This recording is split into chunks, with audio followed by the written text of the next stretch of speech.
So let me start at this first lecture, which is part of the course on nuclear and particle physics through experiments.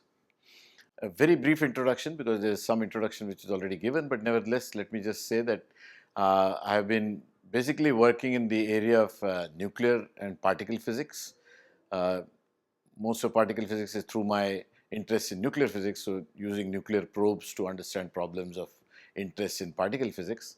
And I have been at the institutions that are listed here. In reverse order, I was a Rajaramana Fellow at the Institute of Mathematical Sciences in Chennai for 3 years, 21 to 24.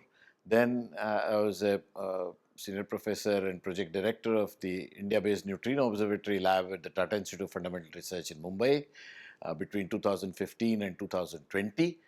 And before that, I was for 40 years at the Bhabha Atomic Research Center, where I retired as the head of the nuclear physics division in the Bhabha Atomic Center. Before that, I did a one-year stint at the BARC training school from the 18th batch. Okay. So with this brief introduction, let me now go to the slide, which basically has inspired, which has material which has inspired me to give this kind of talk. I should thank, of course, my colleague, Professor Murthy from Mat Science, who basically told me about this article that was written in the CERN report, and article by Val Telegdi, which is called Mind Over Matter, the Intellectual Content of Experimental Physics.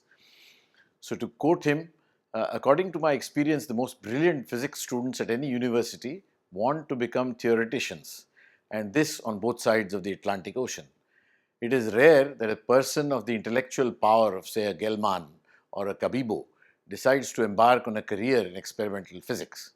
It is obvious that this fact entails a serious loss for physics, since physics is primarily a natural science. I have often asked myself about the reasons for this regrettable situation. Once these are established, perhaps remedies could be suggested. Then, of course, he dwells on this and gives, I think, 5 examples of brilliant experiments that have a great intellectual content and so on. Okay. So, as I said, this was my inspiration. The other sources of inspiration are a set of books. Adventures in Experimental Physics by Bogdan Maglic, 5 volumes, Alpha, Beta, Gamma, Delta, Epsilon. Unfortunately, they ended. Maybe this Bogdan Maglic had other things to do, and so in '76 they ended.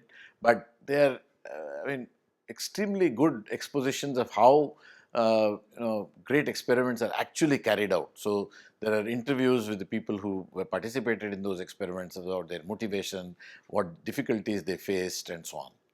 The other is a book by Professor Amit Roy, who was at the IUSC in Delhi. He was the director there, and he had written a series of articles in resonance, and then he compiled them in the form of a book, which is published by the Indian Academy of Sciences in 2020, Great Experiments in Physics. So these are the sources of inspiration. A brief overview of the course, how key experiments have led to a fundamental change in our understanding about the structure of matter. So we now know that matter, which exists, of course, in various forms, solid, liquid, gas, and also plasma, then also Bose-Einstein condensate, which is sometimes called the 5th state of matter. And then what is the structure? What are they composed of? So they are composed of atoms and molecules. Then the atoms and molecules in turn are composed of nuclei and electrons. Then we have fundamental and composite particles, and then, of course, most importantly, we have the interactions between these various entities.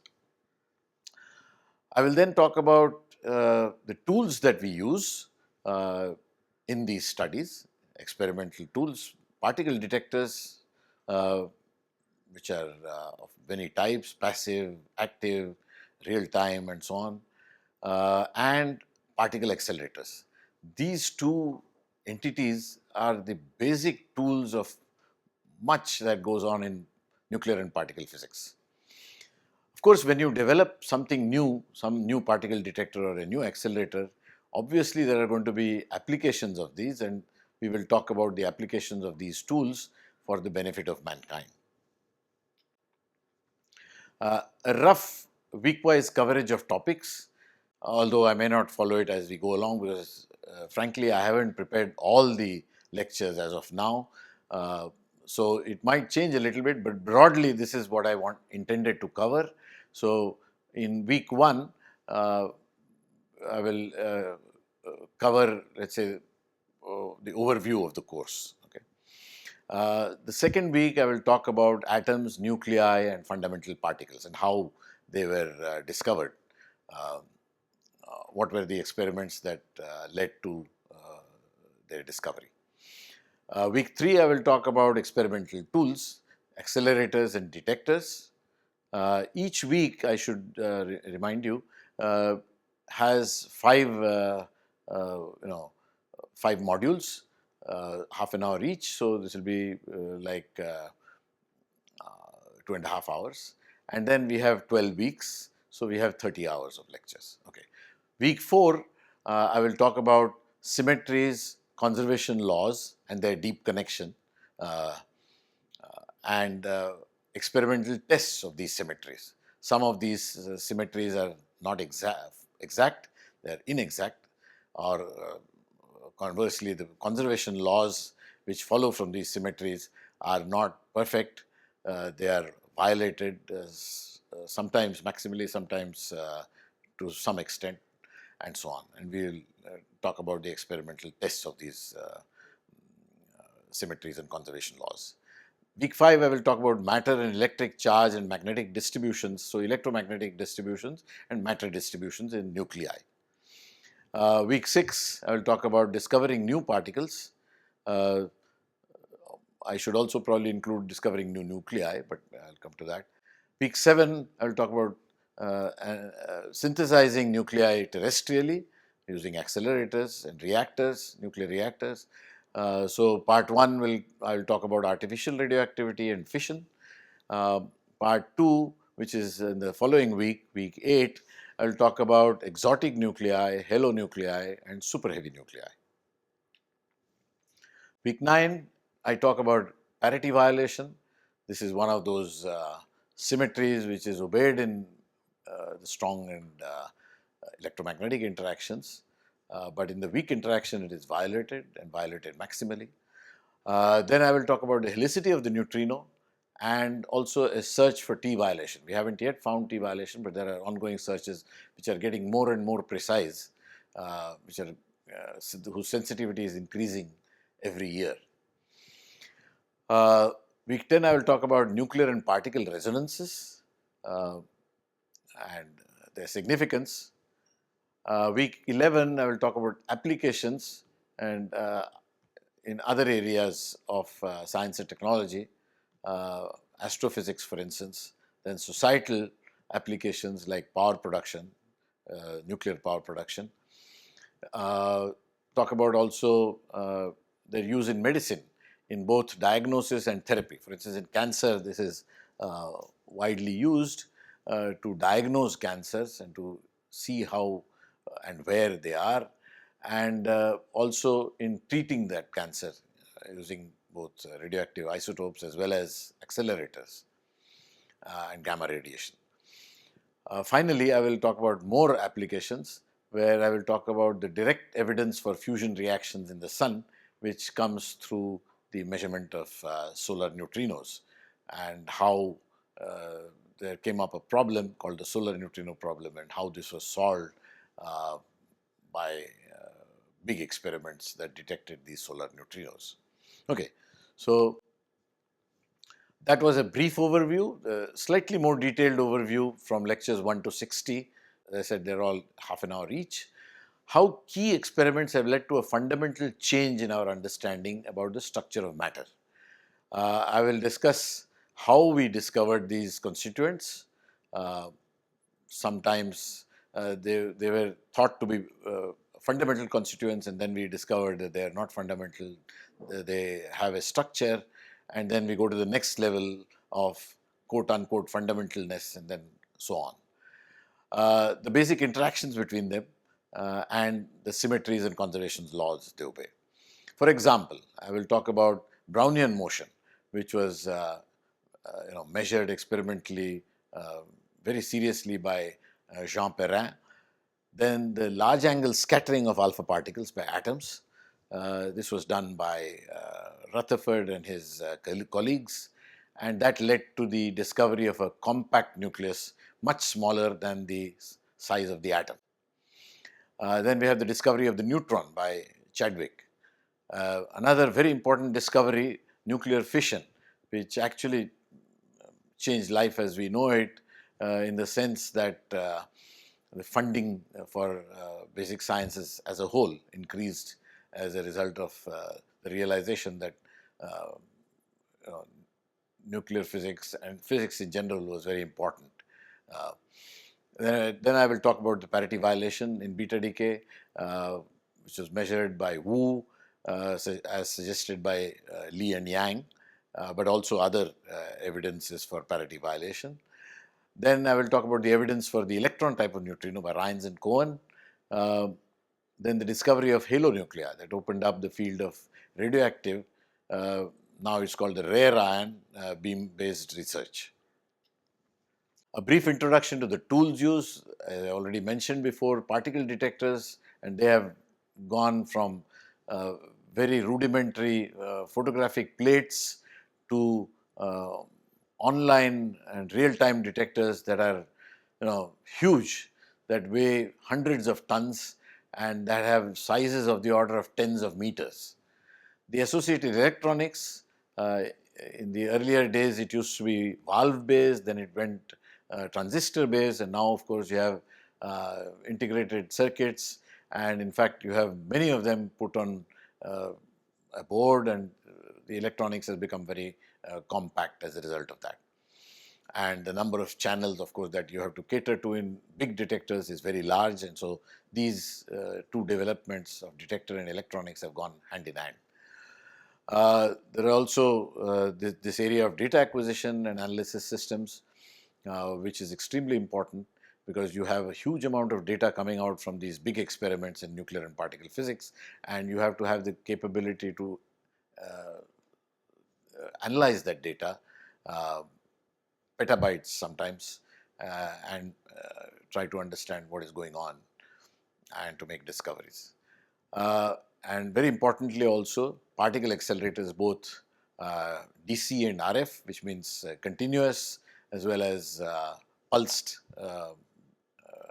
beams, high energy, low energy, and so on. And then these tools have led to many societal applications. For instance, one of the tools is we are all familiar with, which we are all familiar with, is this tool of magnetic resonance imaging, the MRI. That actually came from the discovery of nuclear magnetic resonance by Purcell and Bloch. Then there is this positron emission tomography, which was enabled by producing positron emitting isotopes using accelerators and then making a suitable organic compound, injecting into a body, and then this compound preferably goes into areas which are cancerous, and then you can image that using detectors which are very similar to the ones which are used in high energy particle and nuclear physics experiments. Then of course there are whole body scans using radioactive tracers. There is a whole field of radiotherapy using gamma rays, electrons, protons, and carbon and such heavy beams as well, in order to minimize the damage to the intervening tissue that also gets some amount of damage when you shoot a beam onto the cancerous part. And then there is something called boron neutron cancer therapy. This is a very new technique, maybe come into vogue only in the last 5 to 10 years. The other application of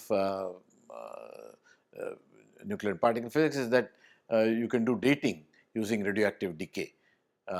So the most popular one, of course, the most well known, is carbon-14 dating. So you can date objects that have organic substance, organic compounds in them, which have carbon.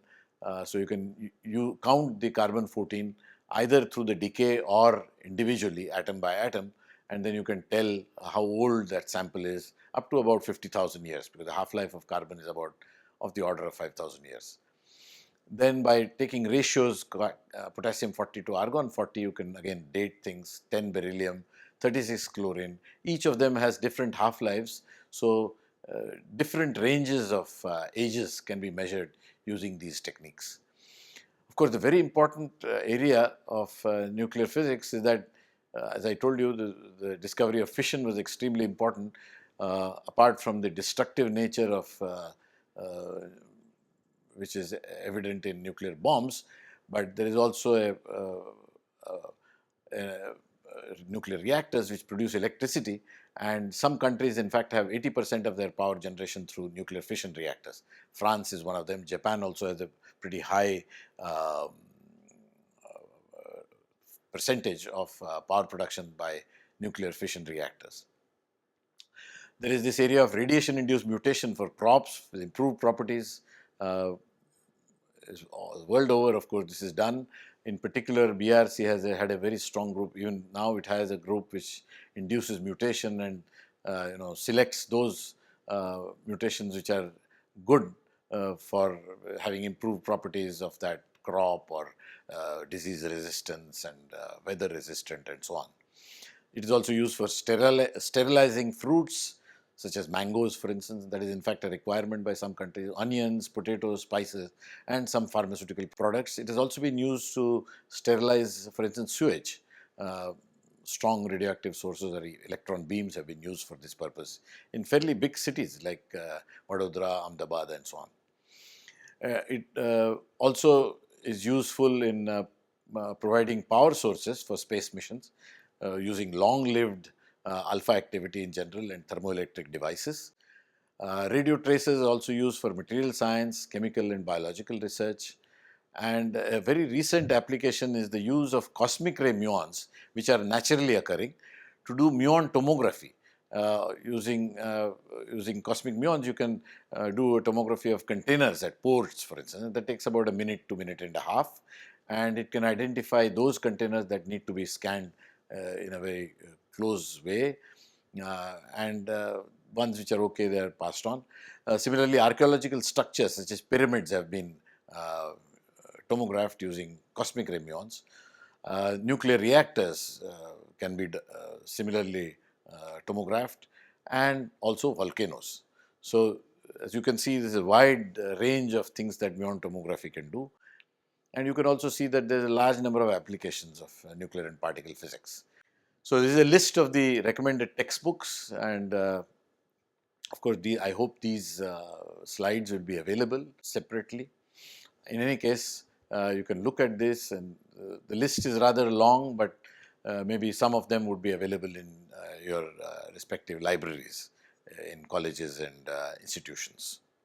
There are also these journals where you have articles, and there are review articles in many of these journals, for instance, annual reviews of nuclear and particle science, progress in nuclear particle physics, advances in nuclear physics, and so on. And there is a monthly nuclear physics news, which you can just either you can subscribe to that, they will send it to you, or you can go to the website nupec.org and download this. This site has very nice articles written at a at a level where anybody who knows a little bit of nuclear particle physics can understand it. Even those outside the field in principle can follow what is going on.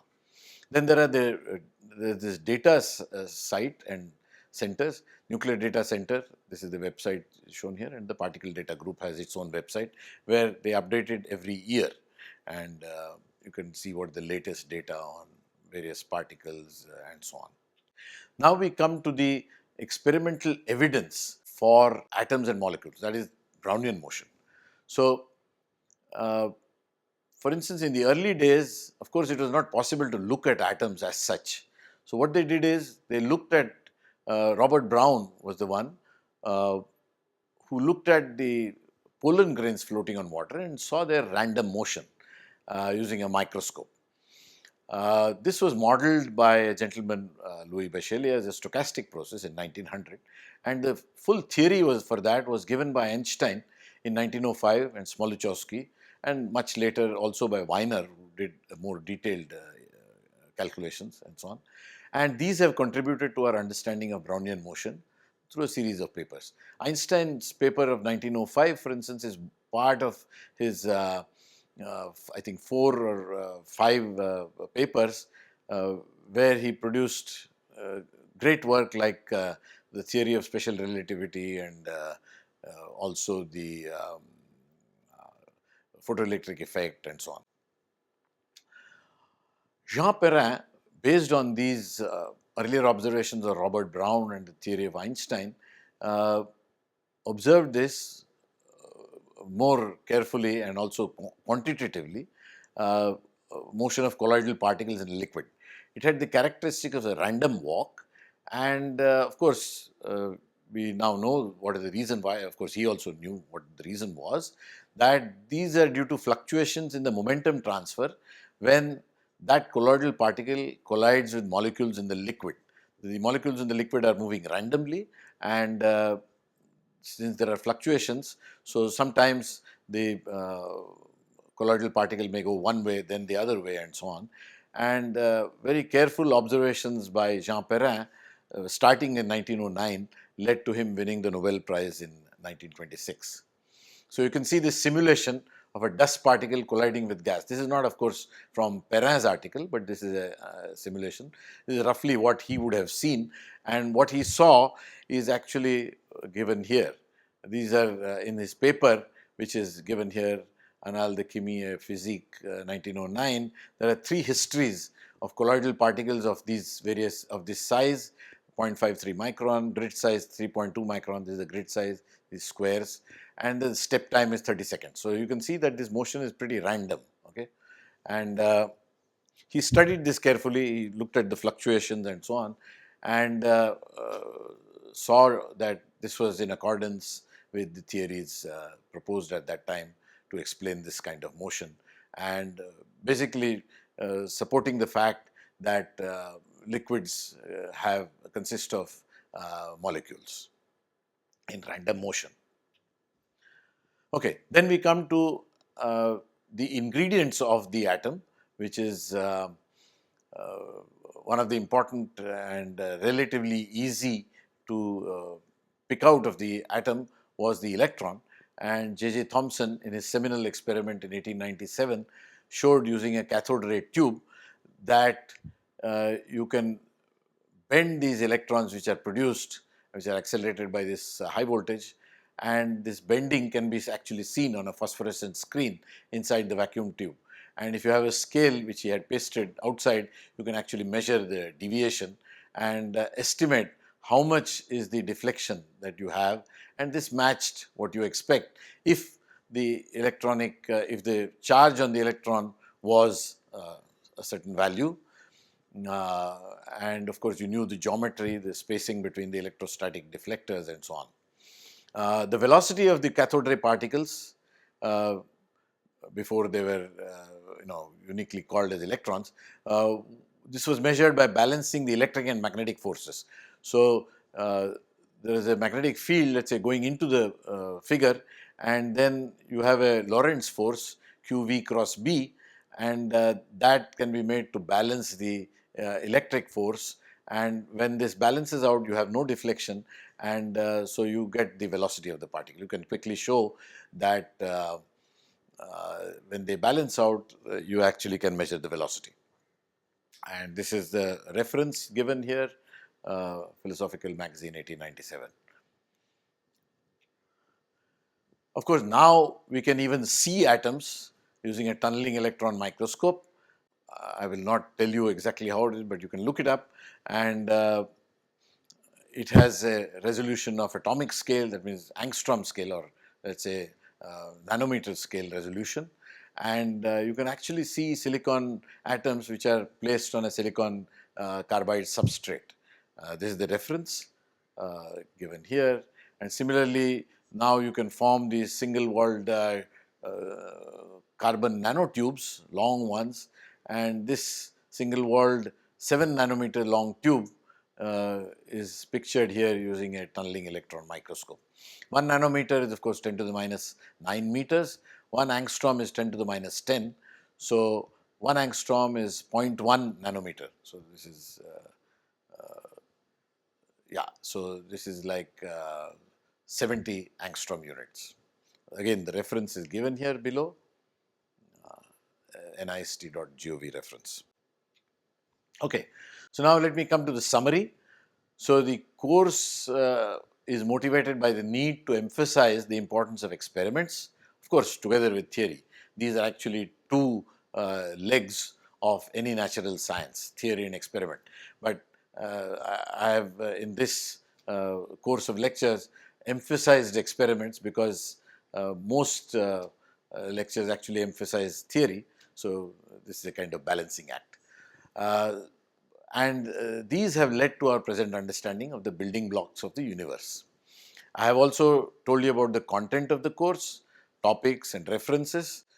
I have illustrated that by two experiments. One is the direct evidence of atoms and molecules through the observation of Brownian motion quantitatively, and the identification of electrons in so-called cathode rays.